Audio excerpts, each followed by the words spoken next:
नमस्कार। स्वागत है आप सबका राजनीति के इस अखाड़े में। मेरा नाम है अजय सीतिया। मित्रों, आरएसएस के जाति आधारित जनगणना के संदेश से कांग्रेस बेहद परेशान हो गई है। कांग्रेस को अब लगने लगा है कि नरेंद्र मोदी जाति आधारित जनगणना करवा देंगे और आरक्षण का कोटा भी बढ़वा देंगे। इससे राहुल गांधी का सारा एजेंडा ही टाई टाई फिस हो जाएगा। लोकतंत्र, संविधान और आरक्षण के तीनों एजेंडे हवा हो जाएंगे और अभी तो 5 साल पड़े हैं और इन 5 सालों में मोदी फिर अपने एजेंडे पर आगे बढ़ेंगे और विपक्ष के पास कोई एजेंडा ही नहीं होगा। दूसरी तरफ सच यह भी है कि नरेंद्र मोदी कभी भी जाति जनगणना के खिलाफ नहीं थे, जबकि दूसरी तरफ मनमोहन सरकार ने समर्थक दलों की जोरदार मांग के बावजूद जाति जनगणना नहीं करवाई थी। नरेंद्र मोदी को तो अभी जाति जनगणना करवाने का मौका ही नहीं मिला, क्योंकि 2019-20 में कोविड आ गया और जाति जनगणना शुरू ही नहीं हो पाई। जबकि मनमोहन सिंह को तो 2011 में जाति जनगणना करवाने का मौका मिला था। उस समय पी चिदम्बरम गृह मंत्री थे और उन्होंने जाति जनगणना करवाने से इनकार कर दिया था। लोकसभा के अंदर उन्होंने अपने ही समर्थक दलों की मांग को ठुकरा दिया था। यह संसद के रिकॉर्ड में देखा जा सकता है। हां, समर्थक दलों के दबाव में बाद में ग्रामीण विकास मंत्रालय से जातीय सर्वेक्षण करवाया गया था, जिसकी रिपोर्ट 2013 में आई थी। उस रिपोर्ट को भी, उसके आंकड़े भी मनमोहन सरकार ने जारी नहीं किए थे, जबकि 2014 तक उनकी सरकार थी। चुनाव के समय पर तो हर हरबा इस्तेमाल कर लिया जाता है और जातीय सर्वेक्षण के आंकड़े होने के बावजूद कांग्रेस ने उसे जारी नहीं किया था। हां, नरेंद्र मोदी ने 2018 में वे आंकड़े जारी करने के निर्देश दिए थे, लेकिन जिन कारणों से मनमोहन सिंह ने आंकड़े जारी नहीं किए थे, वही कारण मोदी सरकार के सामने भी खड़े हो गए। अधिकारियों ने प्रधानमंत्री नरेंद्र मोदी को बताया कि ये आंकड़े इतने त्रुटिपूर्ण हैं और बेहिसाब है, जनगणना से मेल नहीं खाते हैं और इससे समाज में भयंकर भटकाव पैदा हो जाएगा, टकराव की स्थिति पैदा हो जाएगी। तो मोदी को वो आंकड़े रोकने पड़े, जिनके बारे में राहुल गांधी बार बार चुनौती देकर के कहते रहे कि वे आंकड़े जारी करो, नहीं तो मैं कर दूंगा। आपको याद होगा पिछली लोकसभा में उन्होंने ये कहा था कि आप जारी करो, नहीं तो मैं कर दूंगा, लेकिन उन्होंने आज तक जारी नहीं किए। इस बीच चुनाव हो गए, चुनावों के दौरान भी उन्होंने जारी नहीं किए। 23 अगस्त का मैं एक उदाहरण देता हूं। 23 अगस्त 2021 का बिहार का सर्वदलीय प्रतिनिधिमंडल दिल्ली आया था। वह नरेंद्र मोदी से मिला था। उस समय नीतीश कुमार की सरकार भाजपा के समर्थन से चल रही थी और प्रतिनिधिमंडल में भाजपा का एक मंत्री भी शामिल था और उस सर्वदलीय प्रतिनिधिमंडल ने नरेंद्र मोदी से मांग की थी कि जनगणना करवाई जाए तो उसमें जाति का कॉलम भी जोड़ा जाए, क्योंकि कोविड के कारण जनगणना नहीं हो पा रही थी। तो नरेंद्र मोदी ने ही उन्हें सुझाव दिया कि वह राज्य स्तर पर जाति जनगणना करवा लें, सर्वेक्षण करवा लें, और उन्हीं की सलाह पर ही बाद में सर्वेक्षण हुआ।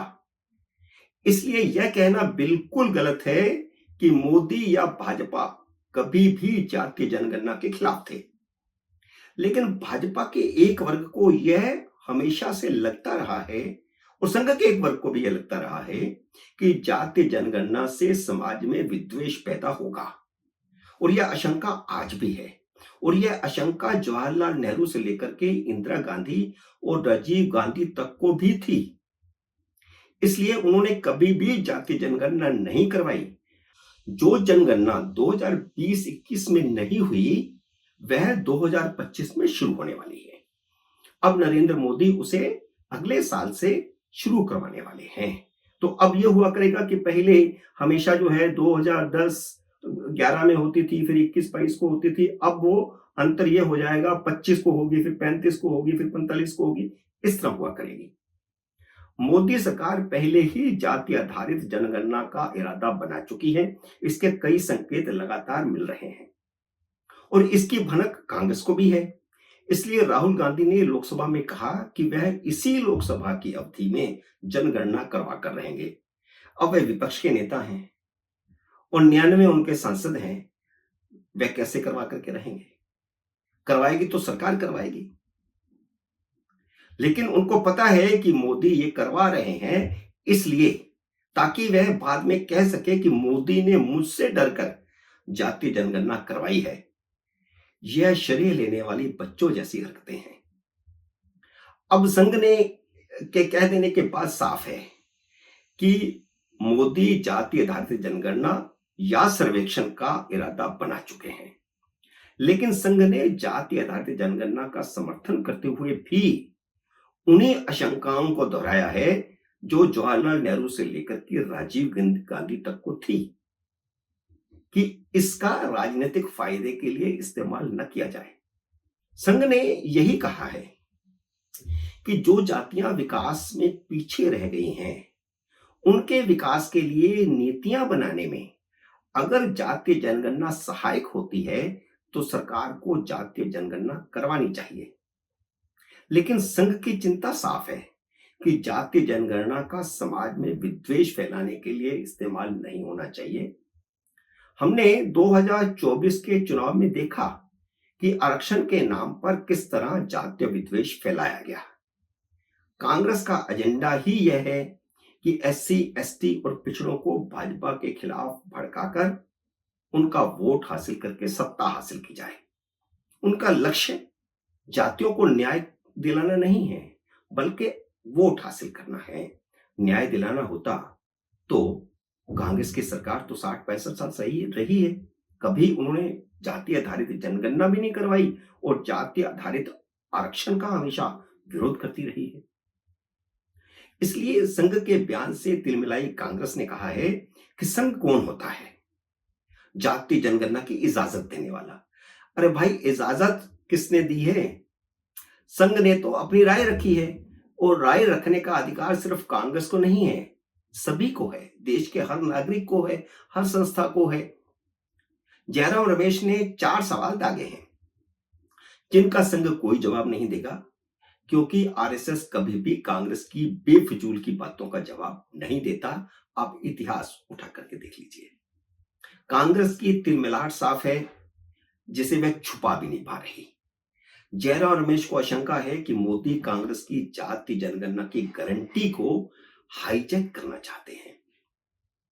उन्होंने संघ से पूछा है कि वह आरक्षण का कोटा बढ़ाने के पक्ष में है या नहीं।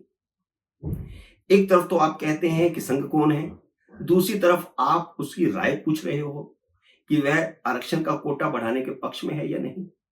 कांग्रेस का डर यही है कि मोदी अपने तीसरे कार्यकाल में आरक्षण कोटा बढ़ाने का क्रांतिकारी कदम भी उठा लेंगे तो 2029 का चुनाव भी गया।